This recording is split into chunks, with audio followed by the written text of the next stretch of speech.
नमस्कार, स्वागत है आप सभी का। आज हम बनाने वाले हैं गेहूं के आटे से एकदम हेल्दी, स्वादिष्ट और बनाने में एकदम आसान, देखने में एकदम डिफरेंट और यूनिक, एकदम नए तरीके का नाश्ता जो शायद आपने इससे पहले इस तरीके से नहीं बनाया होगा। चलिए बनाते हैं। अगर वीडियो पसंद आए तो लाइक, शेयर और चैनल पर पहली बार आए तो चैनल को सब्सक्राइब करना बिल्कुल ना भूलें। सबसे पहले हम डो तैयार करेंगे, तो इसके लिए मैंने यहाँ पर लिया है 1 कप गेहूं का आटा। ये सिंपल ही आटा, इसके अंदर ऐसा कुछ भी मिक्स नहीं है। इसके बाद आप चाहे तो यहाँ पर मैदा भी डाल सकते हैं या फिर दोनों चीज मिक्स करके। और इसके बाद थोड़ा सा नमक डाल दिया। अब इसको छान लेते हैं और साथ में यहाँ पर डाल देंगे थोड़ा सा बेकिंग पाउडर, क्योंकि आज हम इसे फ्राई करके नहीं बेक करके बनाने वाले हैं, तो हाफ टीस्पून से थोड़ा सा कम मैंने बेकिंग पाउडर डाल दिया। अब इसको छानने के बाद थोड़ा सा मोइन के लिए रिफाइंड ऑयल या फिर आप बटर घी भी डाल सकते हैं, हल्का सा ऐसे 1 से 2 चम्मच। और थोड़ा सा मिक्स करने के बाद आटा तैयार करेंगे गर्म पानी से। और पहले ऐसे ही मिक्स कर देंगे, क्योंकि पानी ज़्यादा गर्म है, तो पहले थोड़ा ऐसे ही मिक्स करना है और एकदम सॉफ्ट आटा तैयार करना है। यहाँ पर एकदम हार्ड नहीं, तो यहाँ पर जितना सॉफ्ट आटा तैयार होगा उतना ही अच्छा रहेगा। तो यहाँ पर थोड़ा सा ही बस ऐसे ही मिक्स करके आटा थोड़ा सा सेट हो जाएगा, तब तक इसको ऐसे ही छोड़ देंगे। तब तक हम स्टफिंग तैयार कर लेते हैं इसके लिए। तो यहाँ पर थोड़ा सा ढककर इसको ऐसे ही छोड़ दें। उसके बाद अब सबसे पहले एक पैन के अंदर ऑयल डाल देंगे 2 चम्मच, और जैसे ही गर्म हो जाएगा उसके बाद थोड़ा सा जीरा और फिर डाल देंगे यहाँ पर थोड़ा सा लहसुन बारीक कटा हुआ। आप चाहे तो यहाँ पर प्याज लहसुन डाल सकते हैं या फिर इसके बिना भी बना सकते हैं। अब इसके बाद ताज़ा हरी मटर लिए मैंने, थोड़ा सा बस इसको पकाना, ज़्यादा नहीं, हल्का सा पकाएंगे तो ये थोड़ी सी सॉफ्ट भी हो जाएगी। और साथ में हरी मिर्च भी डाल देंगे और यहाँ पर थोड़ा सा पका लेंगे मतलब। और कुछ मसाले वगैरह ज़्यादा डालने की जरूरत नहीं है, बस थोड़े से कुछ मसाले हम यहाँ पर डालेंगे। तो यहाँ पर इसके बाद डाल देंगे थोड़ा सा नमक सबसे पहले, उसके बाद थोड़ा सा धनिया पाउडर। आप चाहे थोड़ा मसाला वगैरह डाल सकते हैं इसके अंदर, लेकिन यहाँ पर कोई हल्दी वगैरह नहीं डालेंगे, क्योंकि इसका कलर जैसे हमने ग्रीन रखना है, थोड़ा ग्रीन कलर रहेगा, ज़्यादा ग्रीन रहेगा तो अच्छा रहेगा। तो थोड़ा सा मैश करना, बस इसको फोड़ना एकदम बारीक, जितना बारीक आप करेंगे उतने अच्छा रहेगा। साथ में धनिया भी डाल दें हरा, और दोनों को थोड़ा सा ऐसे मिक्स करके पकाएंगे बस। और साथ में नींबू का रस भी डाल देंगे, और ये एकदम अच्छे से मतलब सॉफ्ट हो जाती है, तो थोड़ा सा ये मैश भी हो जाती है। अब चाहे तो यहाँ पर मिक्सर जार के अंदर भी थोड़ा सा इसको बारीक कर सकते हैं। अब इसके बाद आटे को हम चेक कर लेते हैं। तो आटा तो यहाँ पर देखिए एकदम सॉफ्ट है। तो यहाँ पर थोड़ा सा ऐसे ही इसको मिक्स करेंगे, और यहाँ पर जैसे ही थोड़ा सा मिक्स हो जाएगा उसके बाद सरफेस पर रखकर इसको थोड़ा सा ऑयल लगा लेंगे पहले ऐसे, ताकि ये चिपके नहीं। और थोड़ा सा हाथ से ऐसे मतलब सेट करेंगे ऑयल वगैरह लगा के, आप चाहे तो घी या ऑयल जो भी लगाना चाहे। और थोड़ा सा इसको ऐसे 2-3 बार ऐसे हाथ से गूंथ कर सेट कर ले, तो बिल्कुल अच्छे से सेट हो जाता है। उसके बाद इसके ऐसे लोइयाँ बना लेंगे, ऐसे बराबर डिवाइड कर लेंगे। अब इसके बाद एक लोई को रखकर हाथ से दबाकर ऐसे बड़े साइज में ऐसे कर लेंगे। तो यहाँ पर बेलने की जरूरत नहीं, ऐसे ही आप बिना बेलन हाथ से ऐसे बड़ा साइज कर सकते हैं, बिल्कुल आसानी से हो जाता है, क्योंकि आटा तो यहाँ पर बिल्कुल सॉफ्ट है। तो यहाँ पर देखिए अच्छा से बड़ा साइज कर लिया। और जो मटर को हमने तैयार किया था, इसको मैंने थोड़ा सा मिक्सर जार के अंदर थोड़ा चला लिया, मतलब पीस लिया हल्का सा। तो ये एकदम बारीक सा हो गया, ज़्यादा मतलब मोटा भी नहीं होना चाहिए।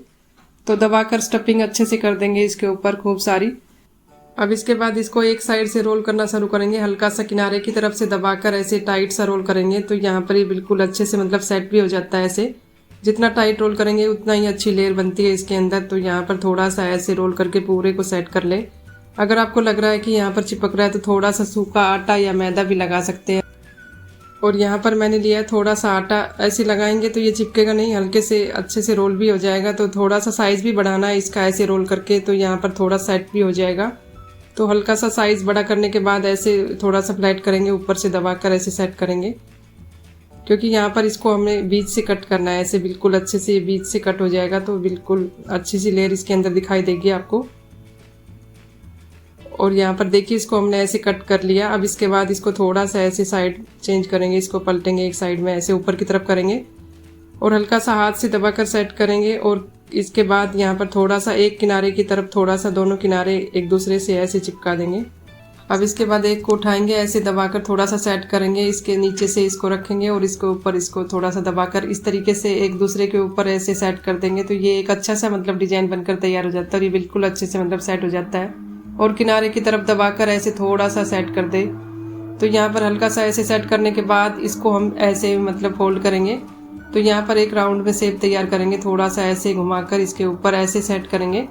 तो यहाँ पर थोड़ा किनारे की तरफ थोड़ा सा इसको चिपकाना नीचे की तरफ, ताकि ये निकले नहीं, और ये एक अच्छा सा मतलब डिजाइन बन जाता है। तो आप चाहे तो नीचे की तरफ थोड़ा सा ऐसे आटे को मतलब पतला करके सेट कर सकते हैं, मतलब ये बिल्कुल अच्छे से सेट हो जाता है, बिल्कुल नहीं खुलता है। आप चाहे तो इसे फ्राई करें या बेक करें, और ये बहुत ही अच्छा यूनिक एकदम नए तरीके का मतलब तैयार हो जाता है नाश्ता। तो यहाँ पर सभी को ऐसे तैयार कर लेते हैं। तो यहाँ पर देखिए सभी को मैंने ऐसे तैयार कर लिया, देखने में इतने अच्छे लग रहे हैं। तो बहुत ही आसान तरीके से आप बना भी सकते हैं। अब इसके बाद इसको और अच्छा बनाने के लिए यहाँ पर एक चीज़ और करने वाले हैं। तो उससे पहले हम दूसरी तरफ रख देते हैं गैस के ऊपर कोई कढ़ाई या कुकर, क्योंकि आज हम यहाँ पर बेक करके बनाने वाले हैं। तो यहाँ पर मैंने एक कुकर लिया, इसको थोड़ा गर्म कर लेते हैं 10 मिनट के लिए। और सीटी मैंने यहाँ पर निकाल दी है। तो यहाँ पर इसके बाद और ये हमने यहाँ पर लिया है दूध, हल्का सा इसके ऊपर लगाएंगे ऐसे। और आप चाहे तो यहाँ पर घी बटर जो भी लेना चाहते लगा सकते थे, लेकिन थोड़ा सा मैंने यहाँ पर दूध ही लिया है। इसके बाद यहाँ पर लगाने वाले तिल। तो तिल लगाने का ये है, इस पर अच्छे से मतलब चिपक भी जाते हैं, ये अच्छे से मतलब क्रिस्पी भी बनता है ऐसे लगाने से।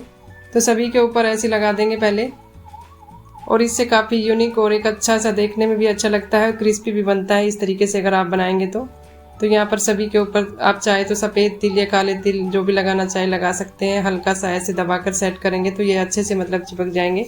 और आप चाहे तो इसे फ्राई भी कर सकते हैं या बेक, जो भी आपको करना है। तो यहाँ पर देखिए कुकर हमारा गर्म हो गया है।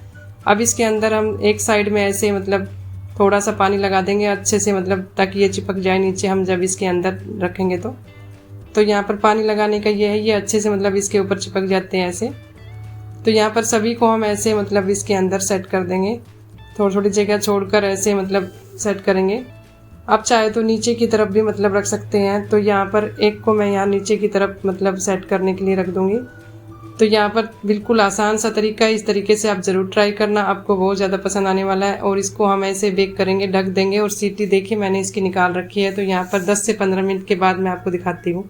और यहाँ पर देखिए लगभग 15 मिनट हो गए। अब इसके बाद हम चेक कर रहे हैं। तो यहाँ पर थोड़ा सा हम चेक कर लेते हैं, थोड़ा निकाल कर देखते हैं। तो यहाँ पर नीचे की तरफ तो काफ़ी अच्छा मतलब कलर आ गया, अच्छे से मतलब बेक हो गए हैं। तो ऊपर की तरफ से हल्का सा इसको और पका लेंगे 5 मिनट के लिए। तो कलर तो काफ़ी अच्छा आ गया नीचे की तरफ, ऊपर से इतना कलर नहीं आता, लेकिन बेक अच्छे से हो जाता है। तो 5 मिनट बाद मैं दिखाती हूँ कितने अच्छे से मतलब पक गए। और ये देखिए, आप चाहे तो इसके ऊपर थोड़ा सा बटर घी जो भी लगाना चाहते हैं लगा सकते हैं। और ये बहुत ही अच्छा एकदम हेल्दी स्वादिष्ट अच्छा सा नाश्ता बनकर तैयार हो जाता है। तो यहाँ पर आप चाहे तो इसे फ्राई भी कर सकते हैं या बेक, जो भी आपको पसंद आए। तो यहाँ पर बेक करने में थोड़ा समय ज़्यादा लगता है, फ्राई करने में समय वैसे तो कम लगता है। और हल्का सा मैंने यहाँ पर इसके ऊपर घी लगाया, मतलब पूरे पर दोनों तरफ।